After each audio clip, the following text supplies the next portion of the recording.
जिनेन्द्र की पीयूष देशना जिनेन्द्र भाड़ी मनीषियों जगत कल्याणी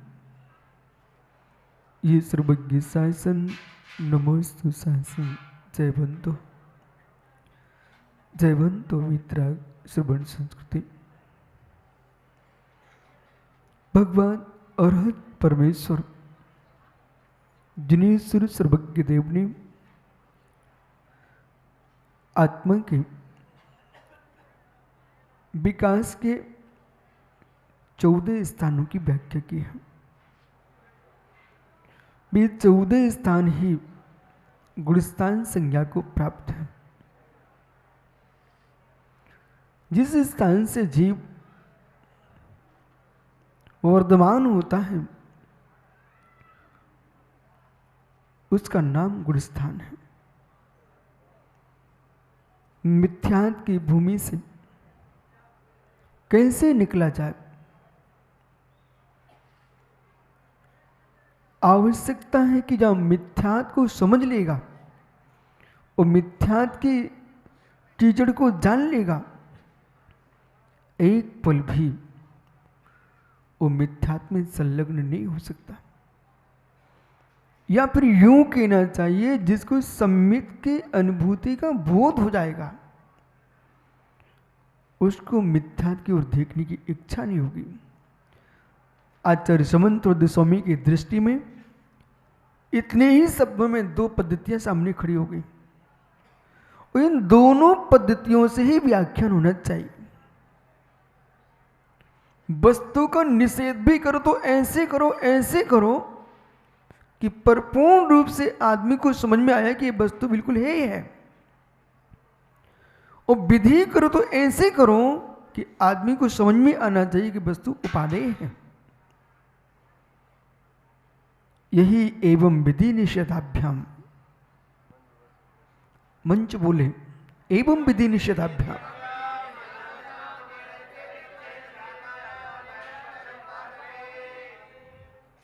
विधि और निषेध इन दोनों के माध्यम से वस्तु के वस्तुत्व का बोध हो सकता है। निषेध मात्र से वस्तु का बोध नहीं हो सकता और विधि मात्र से वस्तु का बोध नहीं हो सकता। आपने विधि का प्रयोग किया, निषेध को प्रयोग नहीं किया, तब भी लोग विपरीत मार्ग पर जाएंगे, और आपने निषेध का प्रयोग किया, विधि का प्रयोग नहीं किया, तब भी जीव विपरीत मार्ग पर जाएंगे। और विधि ही करते रहे, निषेध नहीं किया तो अनर्थ हो जाएगा। विधि का प्रयोग इतना किया, ये कलयुग की भाषा नहीं है, इस संपूर्ण कालों की भाषा है। जीवों की जो बुद्धियां हैं वो कलयुगीय नहीं है, सभी कालों में मित्र मिथ्या तो सम्यक की बुद्धियां रही हैं। पंचम काल का मात्र दोष दे दे करके और लोग इतने स्वच्छंद हो जाते, फिर बोले अब मेरा क्या दोष है, ये तो काल का ही दोष है। यानी कि जैसे निमित्ताधीन मिथ्या दृष्टि हो गया, उपादानाधीन मिथ्या दृष्टि हो गया, मेरे मित्र ईश्वर के अधीन मिथ्या दृष्टि हो गया, एक नया मिथ्या तुम्हारे सामने खड़ा, कालाधीन। एक ऐसे भगवान का भक्त मैंने देखा, अशोक भैया, जो ये कह रहा था कि कोई दोष नहीं है। क्यों? मुझे गांजा पीने में दोष नहीं है, चरस पीने में दोष नहीं है, भांग पीने में दोष नहीं। बोले क्यों? बोले मेरे ईश्वर ने पिया है। बोले ईश्वर ने पिया? बोले हाँ। ओहो,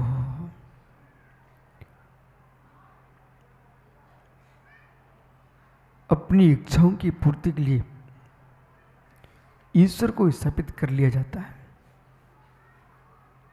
और बहुत संभल के जीने जितने त्यागी वृंद हैं,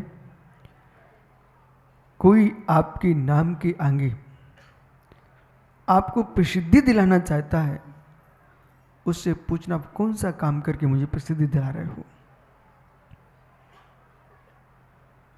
वर्क लगा करके सड़ी मिठाई तो नहीं बेचना चाह रहे हो? वर्क लगा करके सड़ी मिठाई तो नहीं बेचना चाह रहे हो? हमारे नाम को आगे करके आप किसी मिथ्यात की पुष्टि करनी तो नहीं जा रहे हो? इस बात का बोध होना चाहिए, अन्यथा पुण्य सागर महाराज जी बहुत सारे लोग आपके पास आएंगे, वो आते होंगे, महाराज जी आपका नाम हो जाएगा, ऐसा काम करने जा रहा हूं। यदि मेरे पास कोई व्यक्ति पुस्तक भी लेके आता, कहता हूँ आप आशीर्वाद लिख दो, मैं कहता हूँ पहले पुस्तक दे के जाओ, इसको मैं पढ़ूंगा पहले, यदि इसमें जिनागम के विपरीत एक भी शब्द हुआ, मेरा आपके लिए कोई आशीर्वाद नहीं है। एक ग्रंथ आया मेरे पास, उसमें 2-3 बातें मूल आचार्यों से बाहर थी। बोले आशीर्वाद चाहिए आपका? मैंने कहा आशीर्वाद आपको है कि आपकी बुद्धि इसमें लग जाए कि वो आगम की 2 गाथाएं इसमें जोड़ दो। बोले लिख दो आप। मैंने नहीं लिखूंगा। बोले क्यों नहीं लिख रहे आप? इसलिए नहीं लिख रहा हूं क्योंकि आपने हमारे कुंद कुंद जैसे योगियों को, समंत्रबद्ध नेमिचंद जैसे योगियों को आपने बाहर करने की चेष्टा की है, इसलिए मैं इसमें आशीर्वाद नहीं लिख पाऊंगा। मेरी लेखनी आपके इस आशीर्वाद की अकिंचित कर है, अकिंचित कर है। जैसे शीलवंत पुरुष पर नारी के लिए अकिंचित कर होता, नपुंसक होता है, ऐसे तत्वज्ञानी जीव मिथ्या की पुष्टि के लिए अकिंचित कर होता है, प्रज्ञाहीन होता है। कितनी सम्यक्ति प्रभावना हो रही मेरे से, ये बाद में देखना चाहिए। जो कि भारत संविधान, भारत की न्याय संहिता में लिखा हुआ है, 10 अपराधी बच जाएं तो टेंशन मत लेना, किसी एक निरपराधी को फांसी ना लग जाए। ऐसे विद्वानों, मिथ्या दृष्टि जीव कितनी सुरक्षित है ये बाद में देखना। कोई सम्यक दृष्टि जीव तुम्हारे द्वारा विघात को प्राप्त न हो जाए। बोला हुआ शब्द लंबा नहीं चलता, लिखा शब्द अमिट हो जाता है। बोला शब्द निकल जाता है, लिखा अमिट होता है। इसलिए ये मत देखो सामने वाले का चेहरा ठीक है, इसने जो लिखा सही लिखा होगा, नहीं, एक बार देख लो आप। पंडित जी देखो, हो सकता है उसने जान के गलती नहीं की हो, बुद्धि के स्खलित हो चुका हो, लिखते समय प्रमाद आ गया हो। वो प्रमाद का प्रभाव कि जैसे कि प्रमाद का प्रभाव जैसे कि हे मित्र, जुलूस जा रहा था, इतना समय नहीं था कि उस श्वान के मल को हटा देते, तो लोगों ने सोचा शोभा बिगड़ जाएगी, इसलिए ऐसा करते हैं, एक फूल की टोकनी उस पर और डाल दी है। तात्कालिक व्यवस्थाओं के पीछे कितना अनर्थ होता है, ये बात को समझना चाहिए। कुछ नहीं, एक आदमी को बुला करके उसको हटवाना ही चाहिए था। आपने उस पर फूलों की टोकनी डाली, पुष्प छोड़ दिए हैं, इसलिए क्योंकि जुलूस निकल जाने दो, लोग देखते रहेंगे, कोई बात नहीं है, मल अच्छा नहीं दिखता। जितने लोग आए, अनिल कनाडा आया, उसने कहा वो जरूर कोई विशेष देवता है, वो भी योग टोकनी छोड़ के चला गया। किसी को मालूम नहीं है अंदर क्या है। और ज्ञानियों, मल पूजना प्रारंभ हो गया, मल पूजना प्रारंभ हो गया। ऋषभ राज्य में सोचता कि आओ ये सब लोग भगवान के अल्प भक्त हैं, दूर से फूल छोड़ के जाते हैं, मैं तो पूरी भक्ति करके जाऊंगा, अगरबत्ती भी लगाऊंगा, आरती भी उतारूंगा और पैर भी छू के जाऊंगा। भैया ने अगरबत्ती भी लगाई, आरती भी उतारी, और मालूम मन किया पैर भी छू के जाऊंगा। देख रहा था दीमापुर का अध्यक्ष, अब क्या होता है। और जैसे ही पंडित जी ने चरण छूने के लिए हाथ डाला अंदर और ऊपर लेके आया, जब तो उल्टी होने लग गई। बोली ये क्या? बोले मित्र, देखे देखे फूल क्यों छोड़ते हो? फूल फूल नहीं थे, तुम अंग्रेजी के फूल थे क्या? यदि आपको चरण ही छूना थे तो पहले निहारना चाहिए ये चरण है किसके। ऐसा नहीं कि चरण दूर से देख करके हम सिर टेक देंगे। सोनागिरी की परिक्रमा में एक सेठ के चरण स्थापित हैं। सोनागिरी जी की परिक्रमा में एक सेठ के चरण स्थापित हैं। जब से मैंने वो देखे ना, तो मैं पहले देखता हूं, इसके बाद फिर नमस्कार करता हूं। देखो, जानो, फिर मानो। अभी जाने दो नहीं, देखो, जानो, फिर मानो। हमारे कुंद कुंद भगवंत ने मुझे यही सूत्र दिया है। ज्ञान, तत्व ज्ञान, तत्व निर्णय, मित्र तत्व ज्ञान, तत्व निर्णय, तब सम्यक के साथ सम्यक ज्ञान होगा।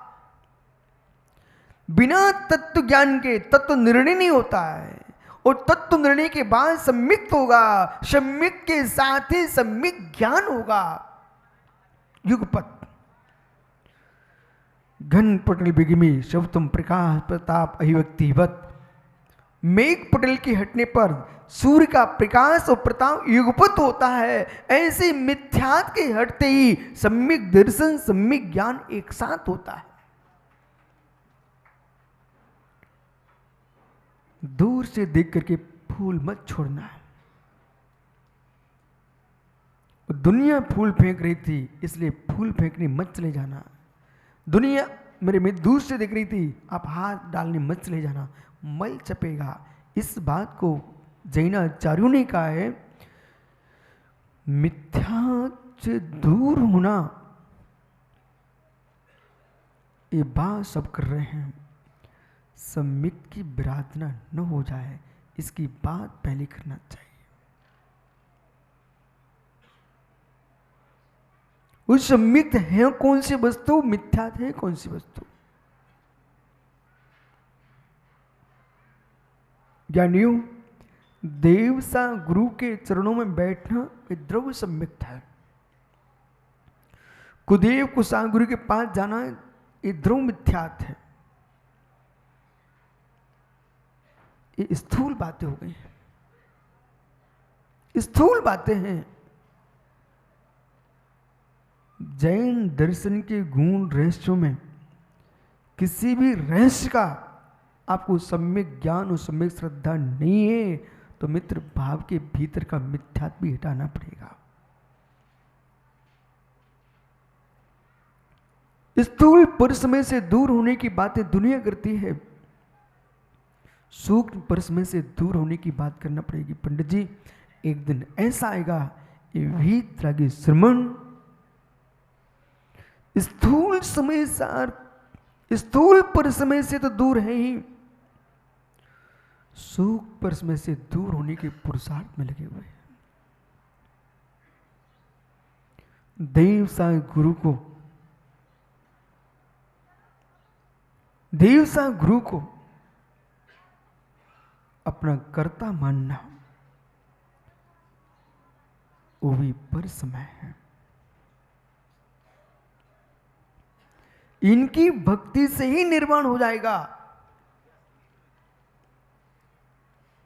इनकी भक्ति से ही मेरा निर्माण होगा। ये परसमयी जीव की भाषा है। सुसमय में नहीं जा पा रहा हूं, इसलिए परमात्मा की भक्ति कर रहा हूं।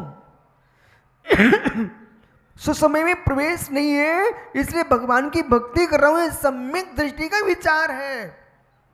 विषय पकड़ना, रहेंगे आप देवता गुरु के पास ही। मैं अपने स्वरूप में लीन होने में असमर्थ हूं, इस काल में समय स्थित नहीं हो सकता हूं। ऐसी असमर्थता के कारण मैं पंच प्रविष्टि की आराधना कर रहा हूं। ऐसा सम्यक दृष्टि जीव का विचार होता है। मुझे कोई प्रयोजन नहीं है, मैंने तो भगवान की भक्ति प्रारंभ कर दी है, अब मेरा मोक्ष होगा।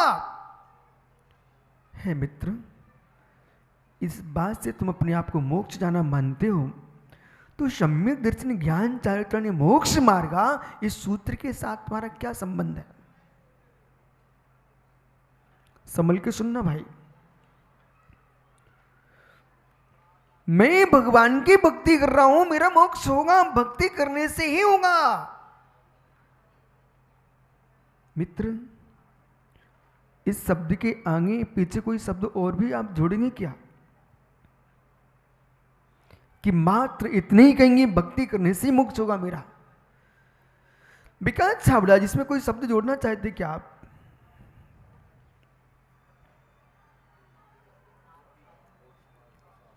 भक्ति करने से मेरा मोक्ष होगा।